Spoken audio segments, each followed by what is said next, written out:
दोस्तों, स्वागत है आपके अपने YouTube चैनल हिंदी संस्कृत अड्डा में। दोस्तों, आज की इस वीडियो में हम एक नई ऊर्जा के साथ, नई एनर्जी के साथ, नई टॉपिक के साथ आप लोग से जुड़ चुके हैं। दोस्तों, कहना चाहूंगा कि लगा दो आग पानी में, जवानी उसे कहते हैं। दोस्तों, लगा दो आग पानी में, जवानी उसे कहते हैं। जुड़े रहे हमारी संपूर्ण वीडियो के साथ, जुड़े रहिए हमारी संपूर्ण वीडियो के साथ। कहानी उसे कहते हैं दोस्तों, कहानी उसे कहते हैं। क्लियर है? आज हम लोग आज से व्याकरणिक बिंदु पर बात करने जा रहे हैं। विस्तार पूर्वक साहित्य के साथ जोड़कर व्याकरणिक बिंदु यानी व्याकरण पर वार्ता करेंगे। क्लियर है दोस्तों? संपूर्ण वीडियो के साथ जुड़े रहिए, हर एक टॉपिक आप लोगों को समझ में आएगा। तो व्याकरण, ये व्याकरण 3 पदों से मिलकर बना है। करण। कितना पद से मिलकर बना है दोस्तों? 3 पदों से मिलकर बना है। करण। ये तीनों मिलके कौन चीज का निर्माण हुआ? व्याकरण। व्याकरण का निर्माण हुआ। क्लियर है दोस्तों? व्याकरण 3 पदों से मिलकर बना है। करण से बना है व्याकरण। क्लियर है दोस्तों? जिसका अर्थ होता है, जिसका शाब्दिक अर्थ होता है भली भांति समझना।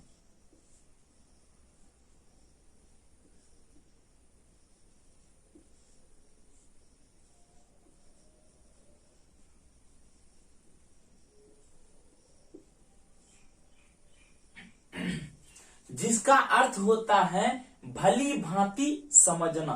व्याकरण 3 पदों से मिलकर बना है।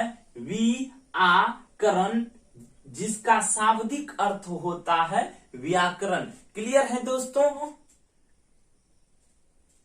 अब व्याकरण की परिभाषा की बात किया जाए तो व्याकरण की परिभाषा होता है किसी भी भाषा के शुद्ध उच्चारण, शुद्ध प्रयोग, शुद्ध लेखन। गौर से समझिएगा दोस्तों, व्याकरण की परिभाषा की अगर बात किया जाए तो व्याकरण किसी भी भाषा के शुद्ध उच्चारण, शुद्ध प्रयोग, शुद्ध लेखन का ज्ञान प्रदान करने वाला पुस्तक। क्या करने वाला पुस्तक दोस्तों? ज्ञान प्रदान करने वाला।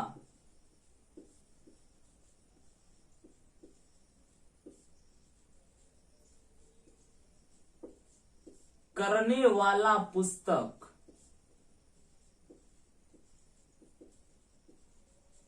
व्याकरण कहलाता है। क्लियर है दोस्तों? रिपीट करते हैं इनको, कॉपी करते चलिएगा कि व्याकरण किसी भी भाषा के शुद्ध लेखन, शुद्ध प्रयोग, शुद्ध उच्चारण का ज्ञान प्रदान करने वाला, जानकारी देने वाला पुस्तक ही व्याकरण कहलाता है। क्लियर है दोस्तों? व्याकरण की परिभाषा कॉपी कीजिए। अगली टॉपिक की बात करते हैं।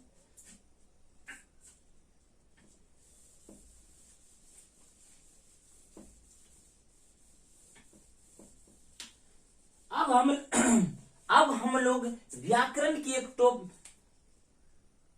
वर्ण विचार,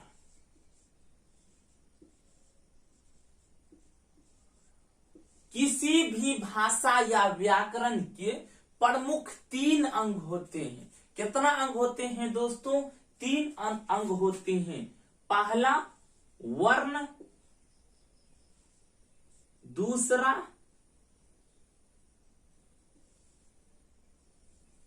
शब्द, तीसरा वाक्य। किसी भी भाषा या व्याकरण के प्रमुख 3 अंग होते हैं। कितना अंग होते हैं दोस्तों? 3 अंग होते हैं। पहला वर्ण, दूसरा शब्द, तीसरा वाक्य। क्लियर है? तो हम लोग संपूर्ण व्याकरण को एक साथ जोड़ के पढ़ेंगे। संपूर्ण व्याकरण को केवल 3 टॉपिकों के साथ पढ़ेंगे। पहला वर्ण विचार, दूसरा शब्द विचार, तीसरा वाक्य विचार, तीसरा वाक्य विचार। क्लियर है दोस्तों?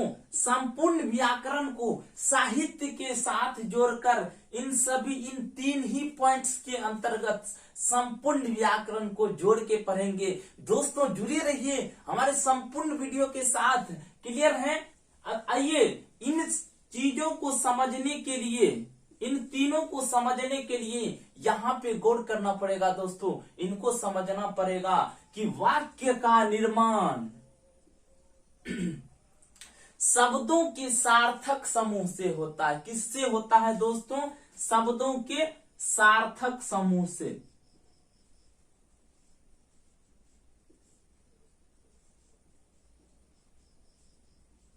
वाक्य का निर्माण शब्दों के सार्थक समूह से होता है। किससे होता है दोस्तों? शब्दों के सार्थक समूह से वाक्य का निर्माण होता है। वर्णों के सार्थक समूह से शब्द का निर्माण होता है। क्लियर है दोस्तों? रिपीट करते हैं। वाक्य का निर्माण शब्दों के सार्थक समूह से होता है। शब्द का निर्माण वर्णों के सार्थक समूह से होता है। क्लियर है? तो हम लोग वर्ण विचार के अंतर्गत केवल वर्ण के बारे में चर्चा करेंगे। क्लियर है दोस्तों? कॉपी कीजिए, अगले टॉपिक की बात करते हैं।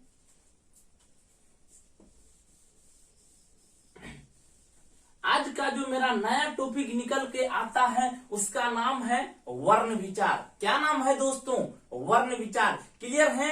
क्या नाम है? वर्ण विचार। आइए वर्ण विचार की बात करते हैं। हम लोग संपूर्ण वर्ण विचार में केवल वर्ण के बारे में पढ़ेंगे। किसके बारे में पढ़ेंगे दोस्तों? वर्ण के बारे में पढ़ेंगे। क्लियर है? तो वर्ण विचार,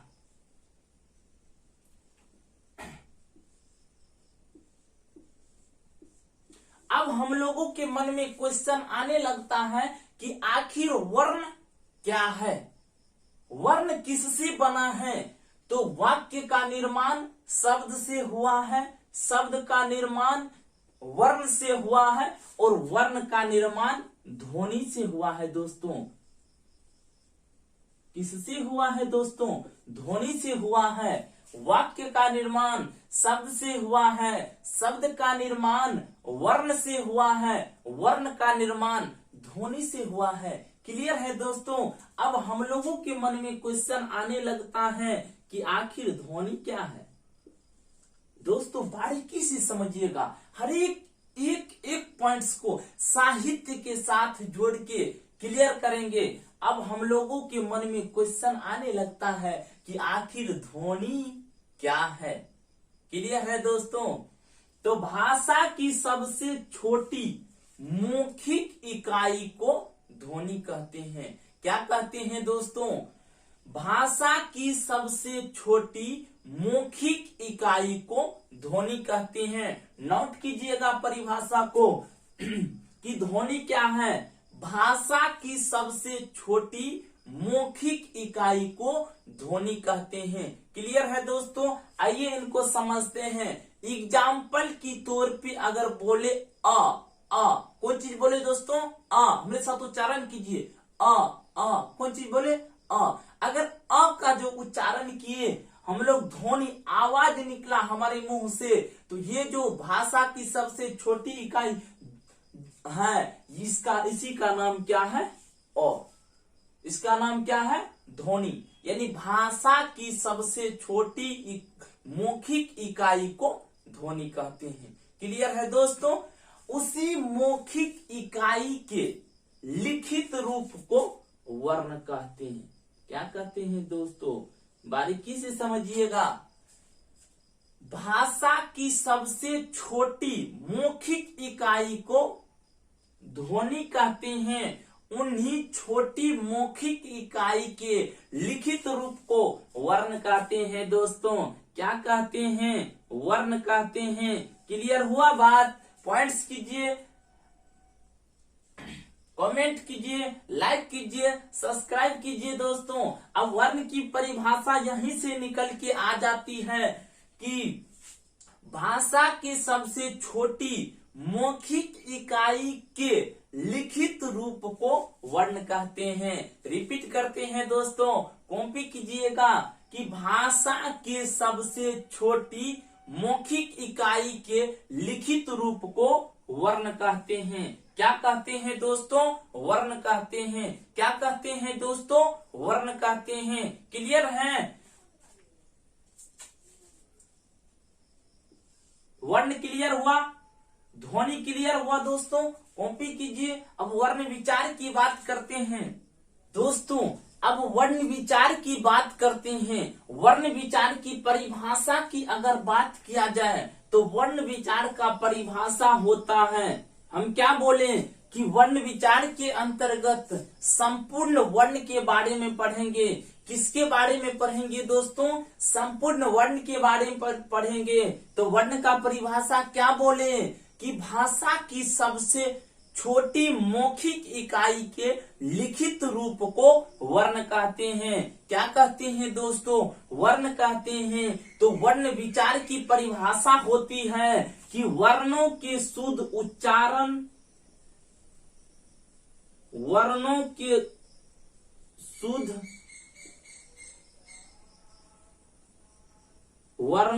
शुद्ध उच्चारण, शुद्ध प्रयोग,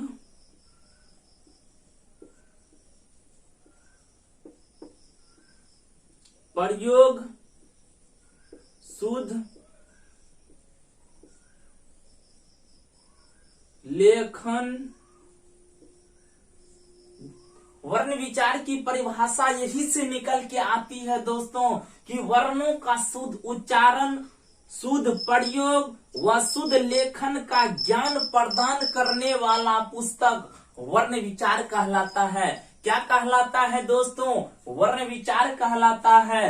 रिपीट करते हैं, वर्ण विचार वर्णों का शुद्ध उच्चारण, शुद्ध प्रयोग, शुद्ध लेखन का ज्ञान प्रदान करने वाला पुस्तक वर्ण विचार कहलाता है। दोस्तों क्या कहलाता है? वर्ण विचार कहलाता है। कॉपी कीजिए। अगले पॉइंट्स की बात करते हैं। अब यहाँ से क्वेश्चन बहुत ही अच्छा क्वेश्चन निकल के आता है जो सीटेड, आरटीटेड, रीड, एसआई शिक्षण विधि के परीक्षा में क्वेश्चन यहाँ से बहुत ही अच्छे क्वेश्चन निकल के हर एक एग्जामों में पूछे जाते हैं। आइए दोस्तों आखिर देखते हैं आखिर वो क्वेश्चन कौन से क्वेश्चन हैं। तो पहला क्वेश्चन यहाँ से निकल के आता है कि भाषा की सबसे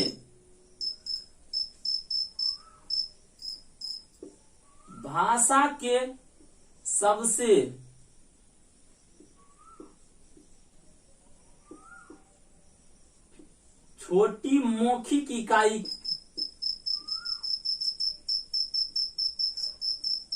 क्या है? दोस्तों क्वेश्चन को गौर कीजिएगा। क्या बोले कि भाषा की सबसे छोटी मौखिक इकाई क्या है? तो दोस्तों आंसर होगा ध्वनि। क्या होगा दोस्तों? आंसर होगा ध्वनि। यहीं पे अगर क्वेश्चन दे दिया जाए, दूसरा क्वेश्चन निकल के आता है कि भाषा के सबसे छोटी लिखित इकाई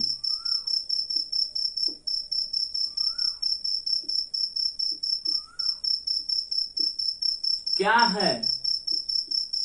दोस्तों गौर कीजिएगा इन पॉइंट्सों पर कि भाषा की सबसे छोटी मौखिक इकाई, तो ध्वनि मारना होगा। क्या मारना होगा दोस्तों?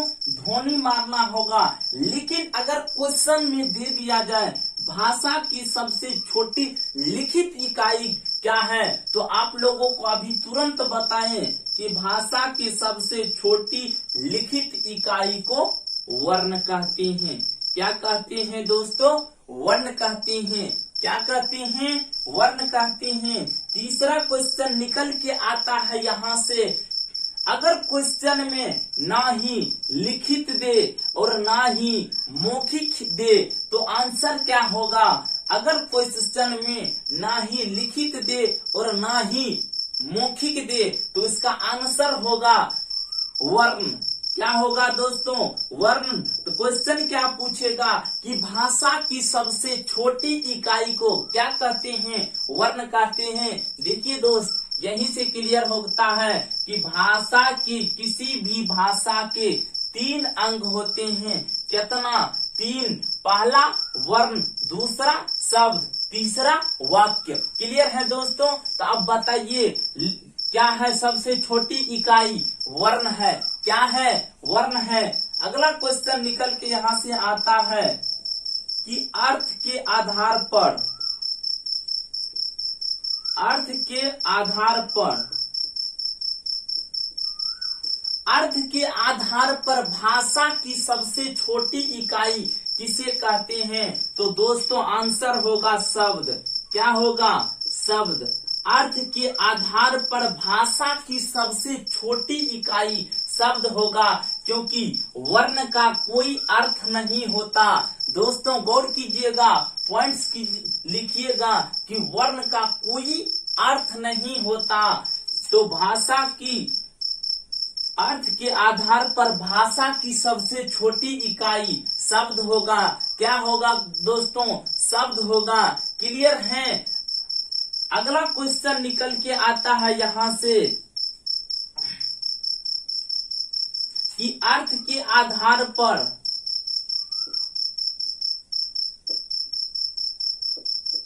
भाषा की सबसे बड़ी इकाई।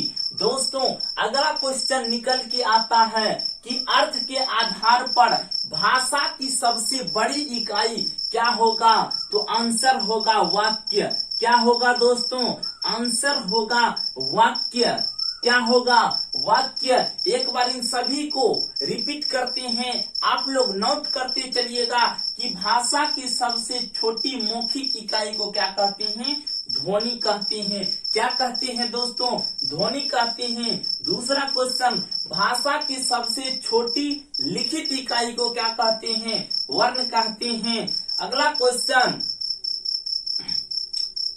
अगर क्वेश्चन में ना ही लिखित दे और ना ही मौखिक दे और क्वेश्चन डायरेक्ट रूप से पूछ लिया जाए कि भाषा की सबसे छोटी इकाई क्या है दोस्तों, तो वर्ण होगा आंसर। क्या होगा? वर्ण होगा आंसर। अगला क्वेश्चन निकल के आता है कि अर्थ के आधार पर भाषा की सबसे छोटी इकाई क्या होगा? तो शब्द होगा। क्यों होगा शब्द दोस्तों? क्योंकि वर्ण का कोई अर्थ नहीं होता। क्योंकि वर्ण का कोई अर्थ नहीं होता। अगला क्वेश्चन निकल के आती है दोस्तों कि अर्थ के आधार पर भाषा की सबसे बड़ी इकाई क्या है? तो वाक्य होगा दोस्तों। क्या होगा? वाक्य होगा। कॉपी कीजिए, अगले टॉपिक की बात करते हैं। ये सभी प्रश्न हमारे बहुत सारे कंपटीशन के एग्जाम में पूछे जाते हैं, ये बार बार रिपीट होते हैं, इसीलिए दोस्तों इनको कॉपी कीजिए, याद कर लीजिए।